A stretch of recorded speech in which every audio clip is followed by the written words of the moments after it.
guest in conversation. I'm your host, Elona help companies scale their purpose and profits. And today I have the amazing honor to go and talk about a very important topic, one that is really near and dear to our hearts, finances and wealth building, which allows us to also do more good in the world, right? We all understand that money is a very important tool so that we can put it to good use to propel forward our vision, mission, and values.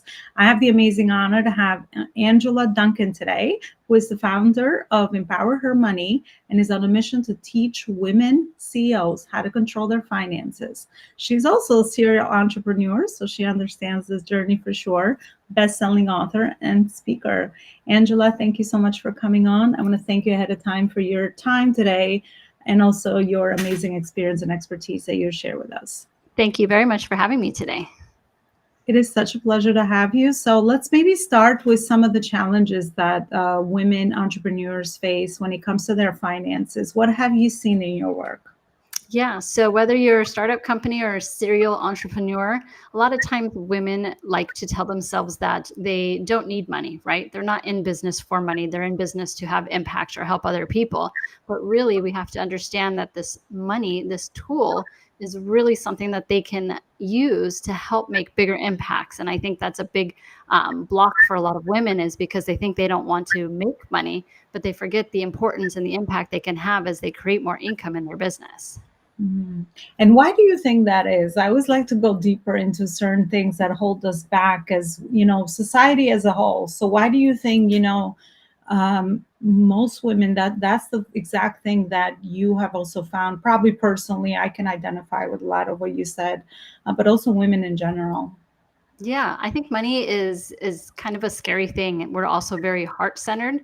And so when we think about our businesses and the purpose and why we become entrepreneurs, we don't really think of money as the reason behind it, right? And so when we think about the purpose behind our business and where that maybe that fear of money, or we don't want to be judged, we don't want to be looked at as people that want to be rich, and that's the purpose behind us, because that's not how we're driven. When we're heart-centered, we're very driven by impact, and money is just a side piece of that impact.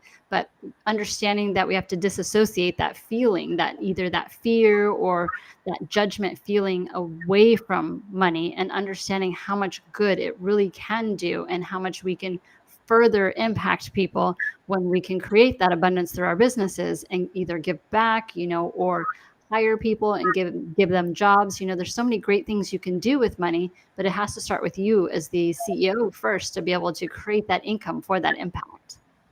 Yeah, I love how you articulated that, and obviously, there's always a reason why.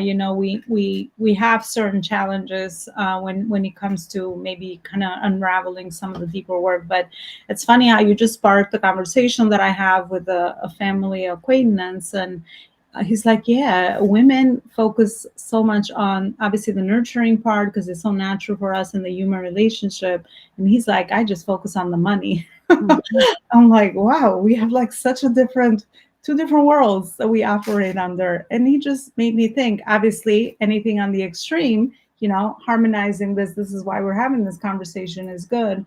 But yeah, it just kind of, sometimes you just hear things and it just plants new seeds to kind of think of things different.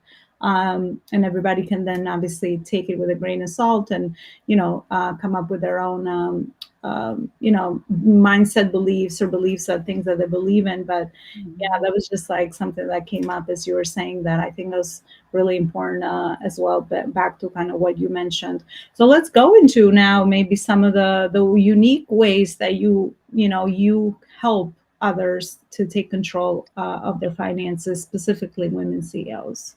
Yeah. So I want to look at, your business. I want to look at the profit and loss statement and figure out what kind of business you're running, right? So the money that's coming in, the money that's coming out, and then sit down and think about, like, what are your true goals, right? And it's not just about, with women, not just about writing down the goals, but I want you to envision, what does that look like when you accomplish that goal? Who's there with you? What does this feel like? Who are you celebrating with? And then kind of like what you talk about, and working backwards from that big goal, but just taking those tiny steps backwards so that we can make sure that the Are you goal. I'm sorry. Making From sure that or back. Yes. Okay, making sure that the end is in mind, but we can take tiny steps and work that backwards. So really sitting down and looking at that. And as women entrepreneurs, the great thing is when we determine what that goal is and we kind of put a price tag on what that might look like, we can incorporate that easily in our business. Just make it a line item in your business, just like you would have an expense. And what you're doing with that money is you're distributing it to yourself and allowing yourself to fund your future goals. But when you put it into your plan, just makes it much easier for you to accomplish it. Yeah, absolutely. Awareness is everything and making the right decisions, but also planning ahead of time. I love that you also think that way as well. As we obviously, most of the women that are listening to this are visionaries, women that are ambitious and are, always have a big vision for where they want to go and all of that. But it all starts with the implementation of those tiny decisions, which seem really tiny and micro at the micro level, so that eventually you could build wealth and then do more good in the world with that as well, and grow a really healthy, profitable company as well. So I love that you're able to articulate that, and that's kind of the framework that you follow. Angela, back to kind of just some of the pain that women might experience if they don't take control of their finances. What do you think? How do you think this actually impacts them negatively in their personal and professional lives? Yeah, and I think I saw this with my mom. She wasn't an entrepreneur, but sometimes us women we forget that we live longer, and so retirement planning is so important, and it should be the first thing that you're thinking about when you start on your investing journey. Is what is the retirement going to look like? And plan for those additional years because a lot of financial advisors will give you, a blanket. You need to save for this many years in retirement, but we have to remember that us as women, we're going to be living longer. So we have to keep that in mind. And if you're not planning ahead of time, it could leave you with not enough money during retirement. My mom did not plan properly. And she's lucky and fortunate that, I have done well in my life and I can help support her. But I can't imagine if you didn't have that like that retirement plan in place and your family then can't help you during retirement. We can't get a loan during retirement. So that's a huge mistake I see people make is putting other people like their children's education first or helping other people with money before they do their own retirement planning, which needs to come first. I love the example you picked, right? Because they were such in a good synchronicity. Because my mom is also going through retirement. I had the same aha moment, and I'm like, well, she actually obviously had, a safe job with the union, all of that. She's getting her pension and all of that, but not everybody has that. So, and I'm thinking of my generation, right?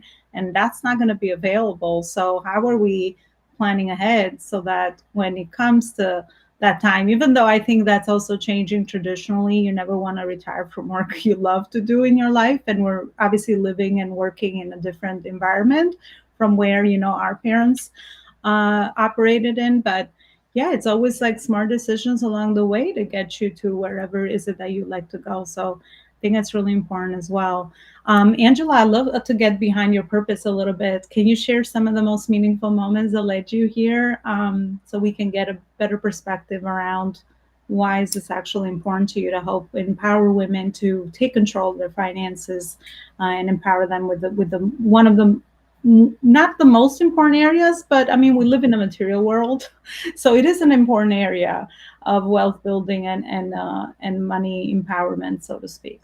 Yeah. So for me, I grew up here in the US. I grew up in poverty. I grew up in Section 8 housing and welfare. So government programs were helping to pay my mom's bills while she raised two kids. So she's a single mom trying to raise two kids on a very small income.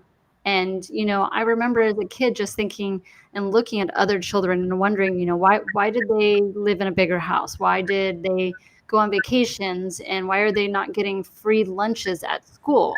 And it really set me out on this mission because I remember what that feels like as a kid. And I can't imagine what it felt like as my mom. But it really is just a lack of education. And so if we can teach more people, and not just women, that's my focus, but teach more people about money, how to use the tool, how to create a better lifestyle for yourself so that you don't have that insecurity and so that your children don't have that insecurity. Because as a kid, I didn't know why. So now my purpose is really to make sure that women and women with children have that opportunity to learn about money, to break it down into very simple terms so that they can create a lifestyle for themselves and not have to go through that pain of poverty like I did as a kid.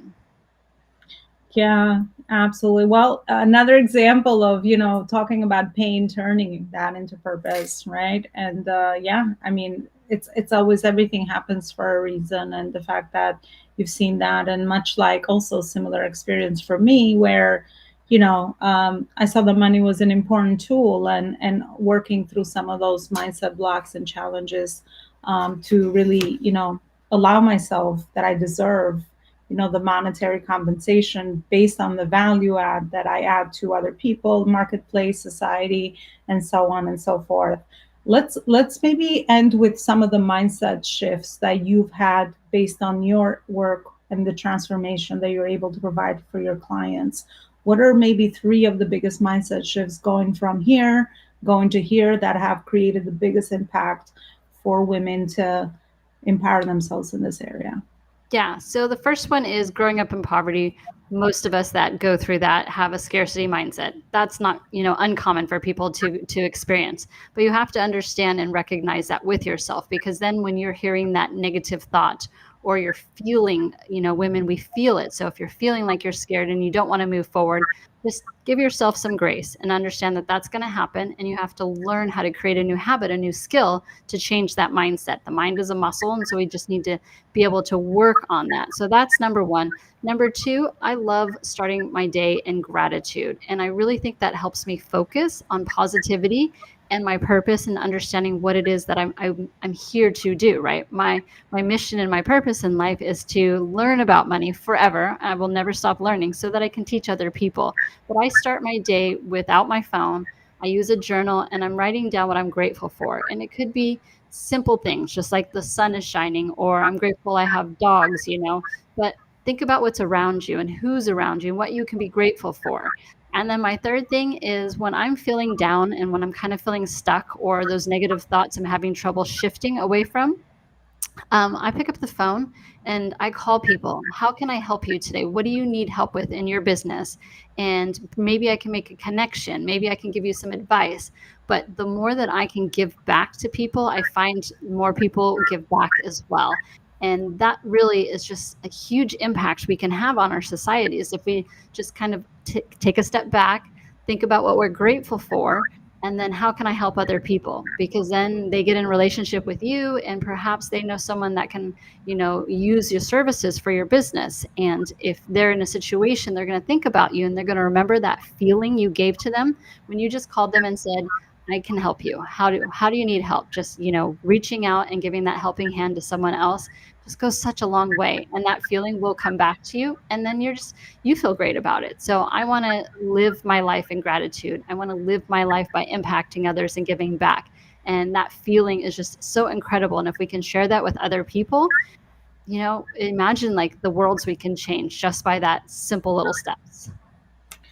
Oh, so much you said, goosebumps on a few things you said. But yeah, I mean, I just have like trouble on, even like thinking that people that are living within, the sphere of those positive emotions, there's no way that they can cause any harm to others, themselves, and society, and macro level, impact. So yeah, I love all the things that you said for sure. And I think gratitude is one of those things that I don't know how it slips by me sometimes, but then I know when I am just focusing too much on the things that I'm trying to achieve, I'm like, okay, let's get back to being grateful for the things that we already have. So it's absolutely a practice. Not every day is going to be perfect, but setting that intention is the first step, and then just regrounding yourself, and going back to those practices. I think it's really important as far as the spiritual side, the mental side, and all that alignment, the heart, so that you are leading with service and people can see through pure intention. I love that you talked about, connecting, because that's back to our conversation. We value human relationships, and we are nurturers, and we like to serve, and we like to help. So yeah, I think that reciprocity that is built from a good place, will absolutely ensure that you're also building a profitable business. And that's just a byproduct of Mhm. of the mission behind why you do what you do as well. Because just like anything, if you believe really hard on your mission, on your cause, and the way that you're able to transform other people's lives, it just becomes about a and transfer of energy and transfer of how can I support you, what are you going through, and just connecting. And I think moving forward with the advancement technology, there's going to be bigger emphasis on human connection, like real relationships, and moving away from the transactional world. So I love what you said, Angela. At this part of the conversation, I have a little exercise that sometimes I do with my guests, which is fill in the blank. And I don't want you to think about it, no head, just heart, whatever comes Okay. up. So if you can tell me, my purpose in business is, Impact and change the lives of other people. my most, my most thought affirmation is, I am amazing. I love that. What I do for fun is, I read a lot of books. you're in the right platform, because that's the reason why I also went with the life school, which came to through one of my inner I guess work sessions. Yeah, we're life student, right? We're student Mhm. of life. Every day we're always learning and growing and evolving, and aligning ourselves with the right information, with the right people, the right tools, the right resources will absolutely make the difference Mhm. of the transformation that we will you know, um, I guess, live out of as we go through the being part. Because I think that's also very important. We're really trained on do, achieve, achieve, achieve, but who you become will also instill that those things are there, and that is the transformation that will last forever. Angela, as a final thought, I'd love to ask you around your big mission with the work that you're doing. Where do you see yourself in a couple of years? What's your impact mission with helping and empowering women in this area? And also, where is it that we can drive the conversation, or our listeners to? Where is it that they can find more information around the work you do? Yeah, so within the next year, I would love for my podcast to kind of move up the rankings because the more stories we can tell, the more impact we can make. It's not just about me, but about the people that come on the podcast and like shows like yourself, so that we can create this information and make it more accessible all across the world, not just here in the US. And the best way to reach me, Empower Her Money, that's my podcast name, and I'm on TikTok and Instagram. If you send me a message, I still do check my messages. And if you ever have a money question, no matter how small it is, send me a message and I will record a video and send it back to you. All right. Beautiful, beautiful work and mission. Thank you so much for what you do in the world and the way that you impact others. And thank you for your time and wisdom that you shared with us. I was definitely a guest on your podcast. So I love podcasting myself as that channel that we use in the world, because I look at everything as channels to be able to share, our knowledge, expertise, the things that we know with others. So podcasting is absolutely one of those uh, channels. And I know you have an amazing podcast as well. What is the name of your podcast, Angela? Empower Her Money. Empower Her Money. So on brand, very simple to remember. And I definitely would encourage you to go check out Angela's website as well. And thank you again, Angela, for the work that you do. And I want to thank you for listening, supporting the show, subscribing, reviewing it, and sharing it with more amazing people that are so aligned with the mission and the work that we do here. And we still have a few sponsor spots available. So reach out for those for more details. And I want to thank you again for watching and wish you a beautiful rest of your day and week. Bye, everybody. Thanks so much for watching the show.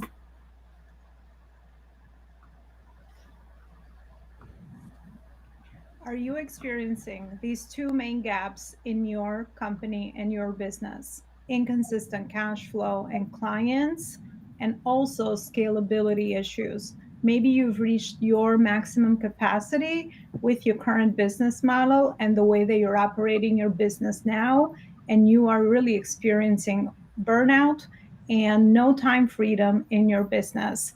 But you're not sure what to do to be able to scale your company to the next level, so that your company also becomes an independent asset outside of you, so that it can become an asset. if maybe later you would like to sell your company or build a legacy company that really does more good in the world.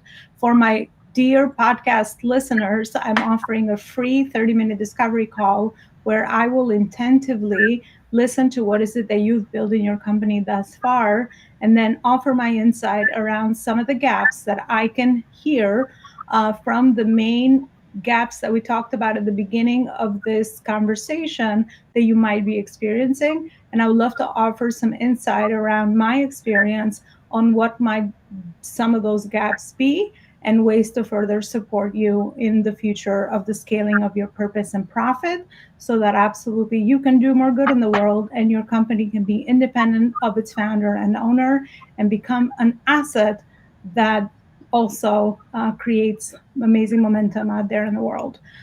For a limited time, I would love to offer my 30-minute time on my calendar for a free discovery call. You can just grab a time on the QSR code right here on the left-hand side of the screen, and grab a time so we can further connect.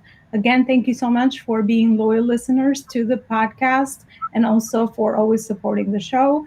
I'll see you with another episode and another amazing conversation.